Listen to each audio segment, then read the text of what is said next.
श्री राम जी दरबार में जाने के लिए तैयार होते हैं और उनके बाकी तीनों भाई भी उनके कक्ष में आ जाते हैं। श्री रामचंद्र जी नाश्ते पर बैठते हैं और भरत, लक्ष्मण और शत्रुघ्न को खिलावा क्यों नहीं? आप कैसी बात कहते हैं? 14 वर्ष तक देवर जी भाभी के हाथ का कंदमूल खाकर उब नहीं गए होंगे। अब उर्मिल को भी कुछ खिलाने पिलाने का मौका मिलना चाहिए। और भरत? हाँ भाभी, हमें क्यों नहीं? बड़ी माँ तो कहती है मेरी सीता से अच्छी रसोई कोई नहीं बना सकता, तो उससे हमें क्यों वंचित रखा जाता है? कुछ मांडवी का भी सोचा है? उस बेचारे ने भी 14 वर्ष तक एक तपस्या की है। आज जब उसकी इच्छा पूरी करने का समय आया है, वह भी छीन लो।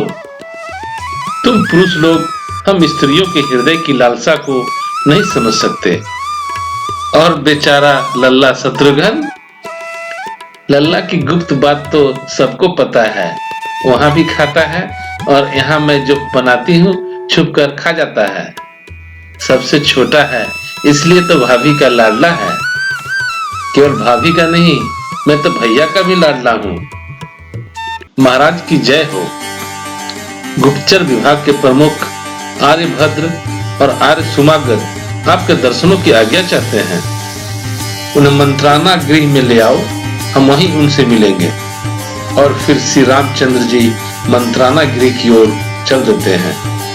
हम वहां से सीधे मंत्री सभा में आएंगे और श्री लक्ष्मण जी श्री राम के द्वारा छोड़े गए भोजन पर टूट पड़ते हैं और बाकी बचे भोजन को आपस में भाइयों में बांट लेते हैं। लल्ला, बचा हुआ क्यों? मैं और मंगाती हूँ।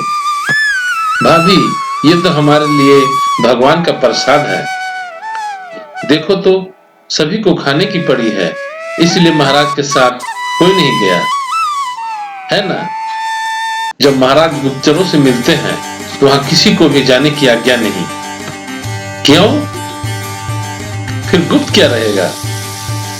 ये गुप्तचर ही राजा के आंख और कान होते हैं, जिनके द्वारा राजा एक ओर अपनी प्रजा और दूसरी ओर अपने राज्याधिकारी पर दृष्टि रख सकता है कि कौन क्या कर रहा है। जिस राजा में इतनी चेतना ना हो, जो केवल अपने दरबारियों और चाटुकारों की बातें सुनता है, वो किसी भी समय किसी भी षड्यंत्र का शिकार हो सकता है। परंतु आप लोगों से किस बात का पर्दा? क्यों नहीं? यदि मेरे ही विरुद्ध कोई शिकायत है तो मेरे होते हुए वो राजा तक कैसे पहुंचेगी? महाराज ने कहा था राजा का कोई सगा संबंधी नहीं होता। अच्छा, पत्नी भी नहीं? नहीं, कोई भी नहीं। पिताश्री कहा करते थे अपने गुप्तचरों की बात राजा को अपने हृदय में ही गुप्त रखनी चाहिए।